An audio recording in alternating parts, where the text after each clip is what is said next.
Shabbat Shalom and welcome to this week's 3-2-1. That's 3 comments in the Parsha in 2 minutes with 1 insight. The first comment begins before the flood. There is a curious moment where God is describing that the people are evil, so he's going to destroy the world, and he refers to the people as having meat stuck between their teeth, like all they do is eat meat, maybe raw or just so much. And it's an interesting moment because at no point before has God referenced eating meat. In the garden, it was clearly just vegetation. And then suddenly they're eating meat and in a bad way.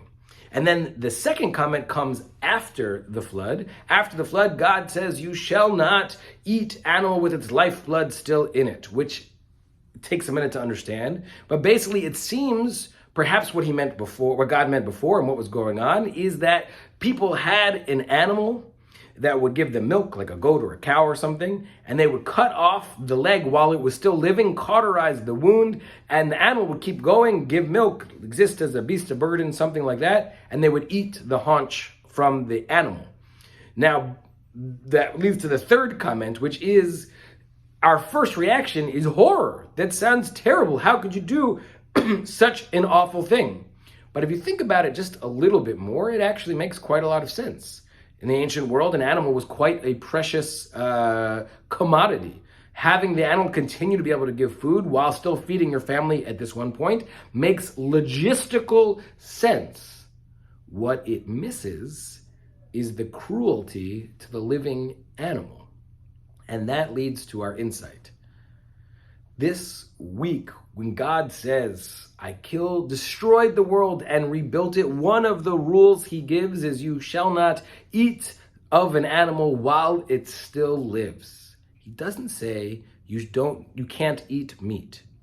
And there he's challenging us. We as humans have needs, desires. We should enjoy and be part of this world. But we also have this flaw where we are quite good at rationalizing, justifying, pushing aside the pain and cruelty of others, even if it's a consequence of our choices, that if someone else has the pain, if it made sense, I had to do it. What choice did I have? God is telling us we had a choice. God is challenging us each and every day. We have 100,000 choices. Some of them make sense, are easier for us, will make us more efficient.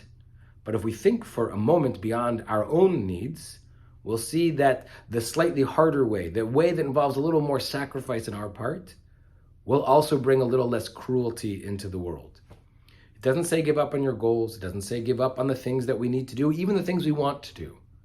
But it does challenge us to find a way that minimizes the pain and cruelty caused by our choices and our actions. This Shabbat, I wish each of us the confidence and strength to make choices that are sometimes hard, but might lead to less pain and less cruelty in the world. Shabbat Shalom.